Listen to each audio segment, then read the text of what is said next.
Hello दोस्तों, नमस्कार। कैसे हो आप सभी दोस्तों? आप देख रहे हैं आपका अपना यूट्यूब चैनल संविधान क्लासेस।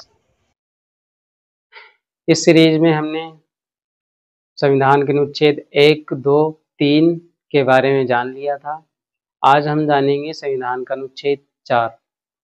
आइए देखते हैं क्या कहता है अनुच्छेद 4।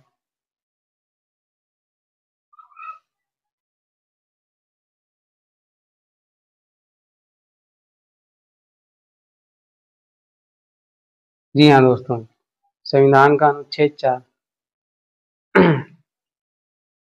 यह पिछले ही हमारे समझे हुए अनुच्छेदों के बारे में विस्तृत जानकारी देता है, अर्थात अनुच्छेद 2 और 3 के बारे में बताता है। अनुच्छेद 2 दोस्तों ये बताता है कि किसी राज्य में कोई परिवर्तन, जैसे पड़ोसी राज्य, पड़ोसी राज्य से तात्पर्य है यहाँ देश से मान लीजिए बांग्लादेश की सीमाओं के साथ कुछ हेर फेर करना है या नेपाल की सीमाओं के साथ में कुछ हेर फेर करना है, तो उसके लिए संसद से साधारण बहुमत से बिल पारित करके यह कार्य किया जा सकता है। अनुच्छेद 3 अपने राज्य की सीमाओं के बारे में बात करता है। अपने देश की अंदर जो भी दिक्कतें हैं, जैसे किसी राज्य का निर्माण करना है या किसी राज्य की सीमाओं में परिवर्तन करना है, इसके बारे में बताता है।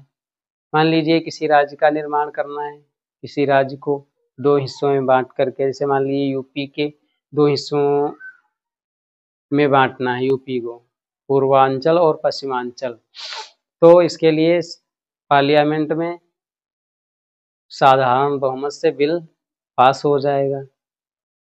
और इसके लिए सबसे इम्पोर्टेंट बात, इसके लिए हमें संविधान में कोई संशोधन करने की आवश्यकता नहीं होगी। अर्थात राज्यों की सीमाओं में हेर फेर करना या नए राज्य का निर्माण करना या पड़ोसी राज्य के सीमाओं के साथ इधर उधर करना या हेर फेर करना, इसके लिए हमें संविधान संशोधन की आवश्यकता नहीं होगी। तो फिर कैसे होगा, आइए देखते हैं दोस्तों।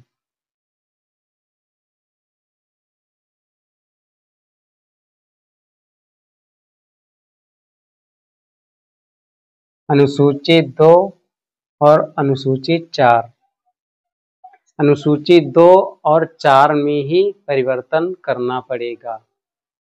जी हाँ दोस्तों, ये विषय अनुसूची 2 और 4 में शामिल हैं और यह कार्य साधारण बहुमत से हो जाएगा।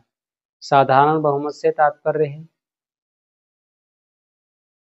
मान लीजिए वर्तमान में दोस्तों हमारे पार्लियामेंट में कुल प्रतिनिधियों की संख्या 545 है।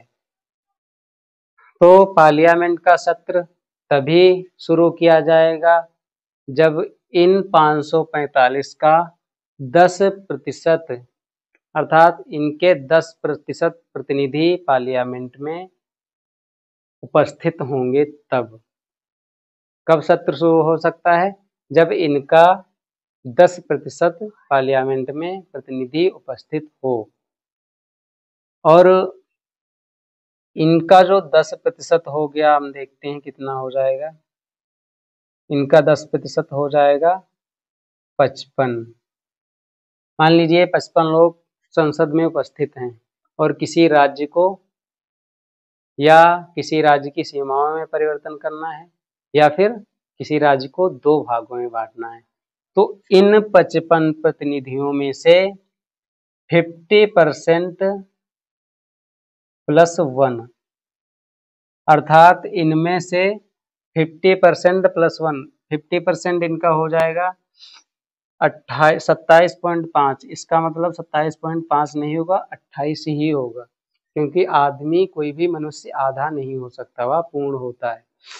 तो 27, इनमें से कुल टोटल 27 व्यक्ति अगर सहमति दे देते हैं तो उस राज्य में परिवर्तन किया जा सकता है या उस राज्य को अलग किया जा सकता है, बांटा जा सकता है 2 हिस्सों में, या जो भी सीमाओं में परिवर्तन करना हो, तो वो हमने 2 और 3 के बारे में अनुच्छेद हमने समझ लिए थे, वही यहाँ। तो इसको हम कहते हैं साधारण बहुमत। साधारण बहुमत, साधारण बहुमत। ये कार्य साधारण बहुमत से हो जाएगा। इसमें हमें कोई भी विशेष बहुमत की आवश्यकता नहीं होगी। कोई बिल लोकसभा में जाएगा, लोकसभा में जाएगा, लोकसभा में लेकर के कौन जाएगा? राष्ट्रपति। राष्ट्रपति की अनुमति से लोकसभा में भेजा जाए, सबसे पहले राष्ट्रपति के पास जाता है, राष्ट्रपति लोकसभा में भेजेंगे, लोकसभा के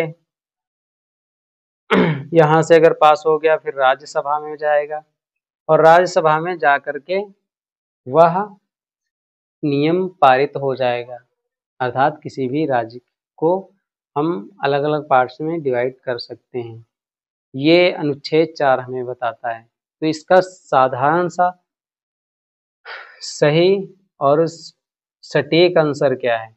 इसका सटीक आंसर, ये जो भी प्रक्रिया होगी साधारण बहुमत से पास होगा, राज्य को अलग हिस्सों में बांटा जाएगा, अनुसूची 2 और 4 में ही संशोधन करके यह कार्य पूरा किया जा सकता है। इसके लिए हमें संविधान के अनुच्छेद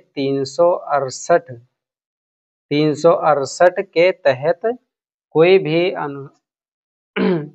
भी संविधान संशोधन नहीं, ये प्रक्रिया संविधान संशोधन नहीं मानी जाएगी।